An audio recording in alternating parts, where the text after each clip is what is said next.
G'day, my name's Bernd. I've been bushwalking in the Tasmanian wilderness for a number of years, since about the late 70s when I was a teenager. I've come a long way with tents. I started off in a bottomless paddy-made tent. I'm here today to review the Durston X-Mid Pro 2.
I've been looking for a lightweight tent for a while now. I'm getting older, I need to reduce my weight on my back, that is. Also, I've been doing a lot of pack rafting recently, where sometimes you carry upwards of 30 kilograms on your back to get access to a river. So I'm keen to try and reduce my weight on my back looking at this Durston tent. Now, as luck would have it, my friend and colleague, John, J-Mac is his name, or Spotted Crow on his YouTube channel, he did this 24-day trip on the west coast of Tasmania. He bought this tent for that purpose, but then somebody came along and made it a threesome, which meant that he took his old 3-person Hyperlight tent.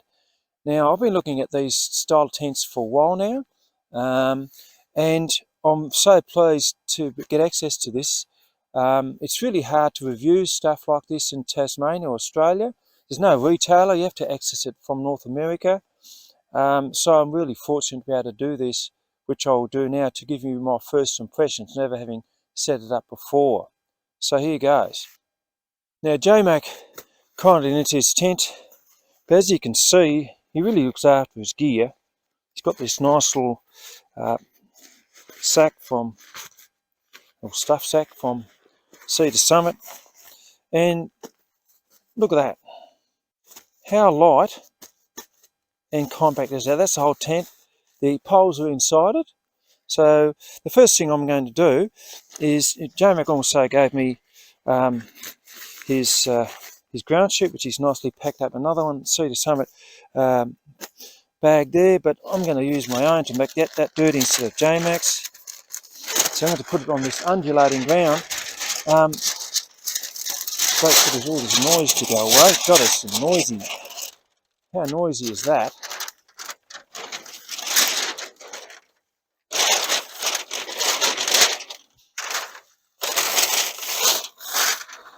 So the reason why I'm choosing to put it on undulating ground here is I want to find out ability to pitch a tent of this type, which needs a fair bit of real estate. Now, I do a fair bit of pack rafting, as I said, and quite often you don't have a nice flat ground on the river.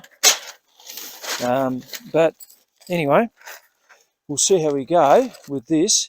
The little research I've done says that you need 4 stakes. Now I've got them here. They're the Hyperlight lightweight tent pegs, which are really good. I'm just going to put them aside here. And look at these. They're still in their packet. They're the Z-Flick poles from Durston themselves. Now, I don't have walking poles like a lot of people do. I think I'm still too young to use them, but they're not all that useful in the Tasmanian bush anyway. So I'm going to get these ready. And look how light these are and how easy to set them up. There's 2 poles that I need in a moment. Once I've staked out this tent, it uses Dyneema fabric, which I've got in one of my tarps, so I know what it's like. I've got to find the corners. I'm also trying to avoid the wind here a bit. Here's one such corner. Let's just put that in here. Now, I've just been reading that you should be aware of the wind, and I'll explain that later, as I understand it anyway. But for now, let's do the 4 stakes. 1, 2. I'm going to put the poles in a minute.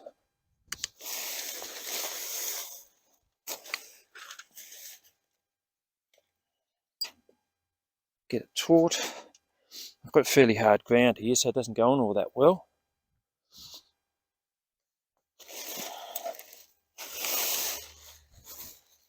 The ground shed obviously isn't cut to the right size.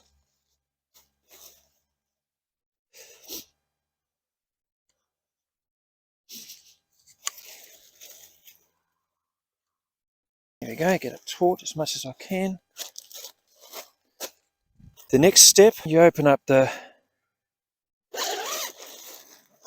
zip here,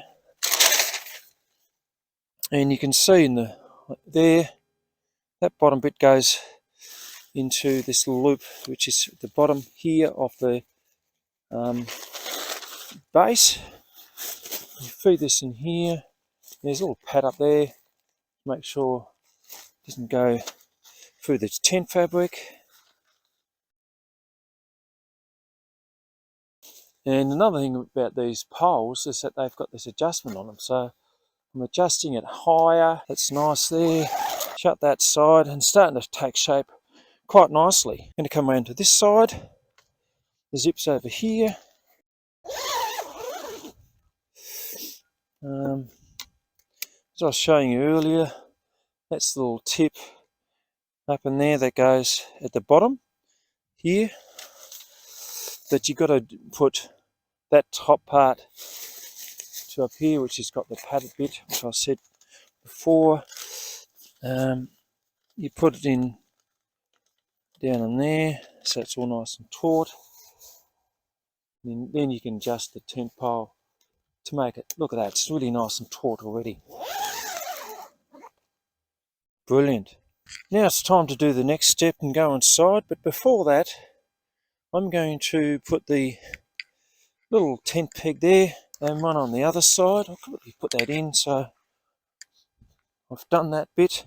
There we are. It's looking pretty taut, although I could do better on this side. It's just a matter of adjusting this.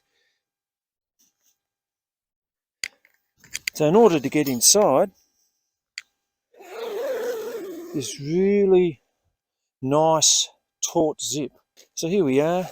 Now another little design feature which I found out about is this little magnetic clip. This is pretty cool. I know, that's reasonably strong. I'm surprised by that.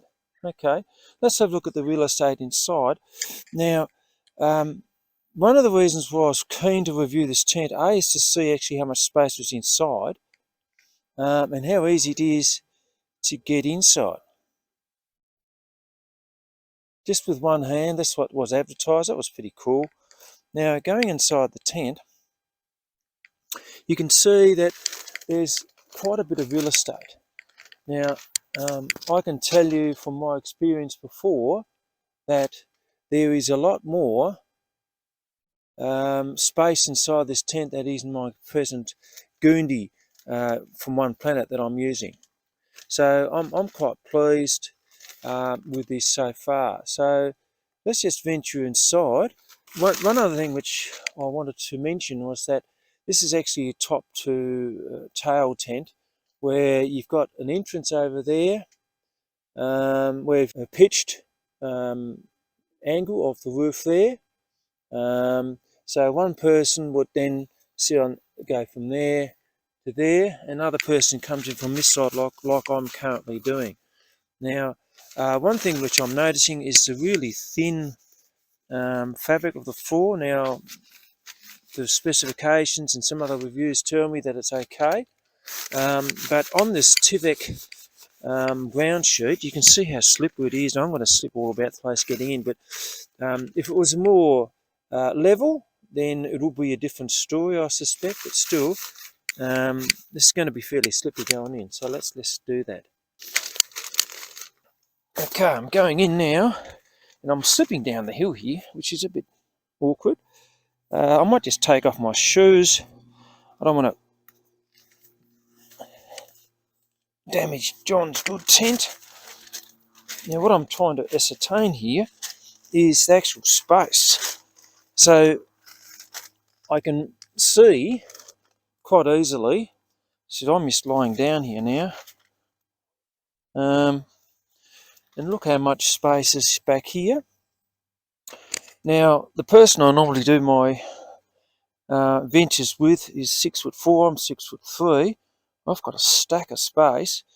The other thing I wanted to find out is that if two of us can't be top to tail but have to be head to head, how much space there would be. So I'm the smaller one.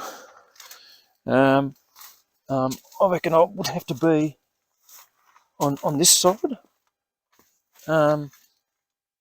And what I'm doing, I'm looking up just above my head here, and there's still quite a bit of room. I mean, it's more restrictive than the tent that I'm in, so that's not too bad on the what I would call the wrong end. Normally, the person that comes in on this side will be on this. It will slip on this way. Will be up here, and look how steep this roof is. I don't know if I can do it with my camera here, but that's a lot of space. You then sit up, and you've got heaps of space up above, which is unusual for the other tent that I use, which, as I mentioned before, was the Goondi 2. Me being the smaller guy, I'd have to settle for the other side. But Nick have so much space up. Nick have so much. He normally has his feet poking out at the end there, and he generally gets a wet sleeping bag in the morning, and that's another thing which I'm keen to avoid. Coming back up, and look how much space there is. Other thing about space, there's heaps of space in the vestibule there. So when the this comes across here, I'm looking at a truck load of space. The Goondi's got a fair bit, but look how long that is.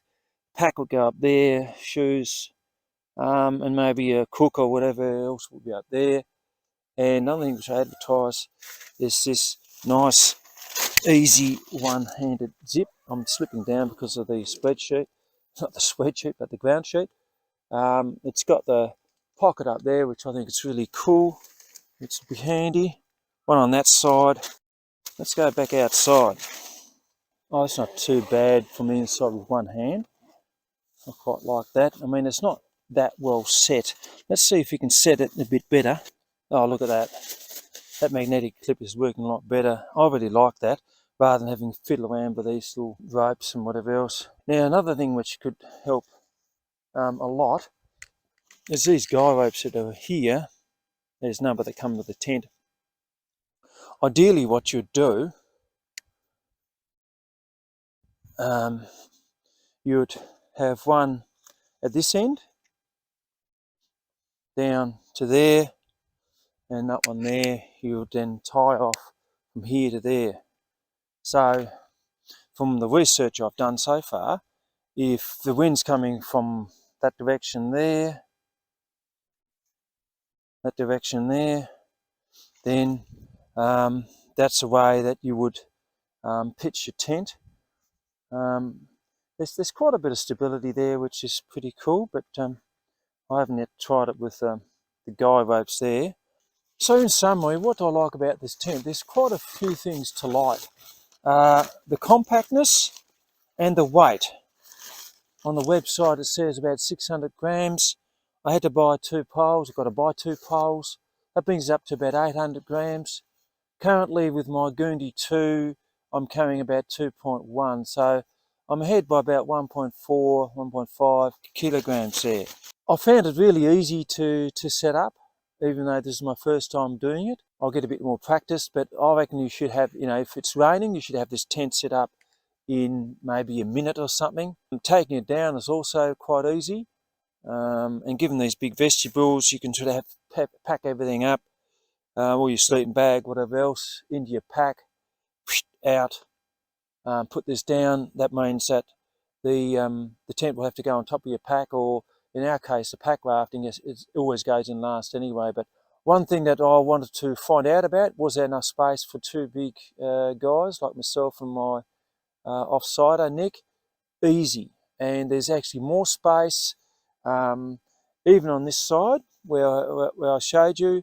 That was no problem for me for both of us to sleep up that end if it's an undulating ground, or going downhill, which quite often we would. In terms of undulating ground, I'm not 100% sure how this would go, because it needs a fair bit of space, the 4 pegs at the 4 corners to set up. So when a good front came through, you'll have to be really careful about which way you pitch it, in terms of having the ridge line in line with the wind. I like the vestibules, and also one of the reasons what attracted me in the first place when I saw a view on this tent was the fact that the tent poles, or the poles, are off centre. So you go in here, right, and you've got so much space. In the Z-Pack, from what I understand, the pole's right in the middle, and with the Hyperlight, with that classic dome tent, the pole's right in the middle. I mean, this is a really nice design feature.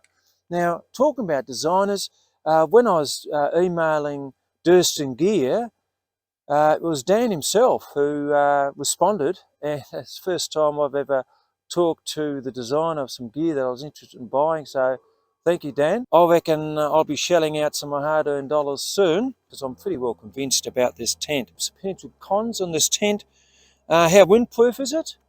Yeah, the jury's out. I must try it, but I think in terms of design, in terms of way this has been designed, and the guys coming down there, I reckon it should be fine. The condensation issue, it's always a thing to consider in Tasmania. Now, I really like up here, and I didn't show you this before, where you've got these little thingy-jiggers here in order to keep inner tent from the outer tent. I've talked about the slippy floor. If you've got a more level floor, it's not going to be so much an issue. You might have a plant here and a rock over there when you pitch it, because there's nowhere along inside these rivers you can find a perfect site to pitch a tent. But that would be the same for every tent. But I suspect that, given that the 4 poles, in order to make this tent work, have to be so far apart and in so much real estate, that could be an issue. I'm not sure. Now, finally, I've got a way up. Now, it's fairly expensive.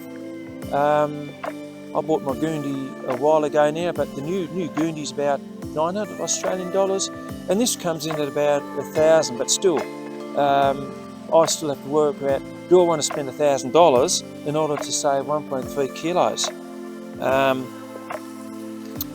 The answer for me is yes. And considering also how compact, and this is not the actual bag that it came out of, you look at how compact this bag is. At this stage, thanks Dan, you've done a great job. I'm sold, and I'm really pleased to have the opportunity to review this this tent before I buy it, but this has been a teaching factor. Thanks for watching.